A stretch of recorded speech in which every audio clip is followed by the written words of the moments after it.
Hi friends, welcome back to our channel. Today మోసంబేరే friends. ఈ వీడియోలో మనం అనంతపురం మార్కెట్లో ఈరోజు బత్తాయి ధరలు ఎంత పడుతున్నాయో తెలుసుకున్నాము. ఇంక ఈరోజు డేట్ వచ్చేసి 23వ తారీఖు 6వ నెల 2025 సంవత్సరం.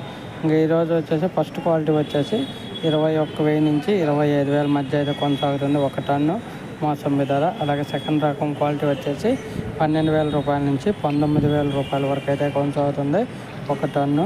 థర్డ్ క్వాలిటీ వచ్చేసి 3,000 రూపాయల నుంచి 10,000 రూపాయల వరకు అయితే కొనసాగుతుంది. 3,000 to 10,000 రూపీస్ వరకు అయితే కొనసాగుతుంది ఒక ton. Today mosambi rate in Anantapuram market. First quality top 25,000, second quality top 19,000, third quality top 10,000. ఒక ఫ్రెండ్స్ వీడియో లైక్ చేయండి, షేర్ చేయండి, కామెంట్ పెట్టండి. అలాగే మన ఛానల్ని సబ్స్క్రైబ్ చేసుకోండి. Thank you for watching.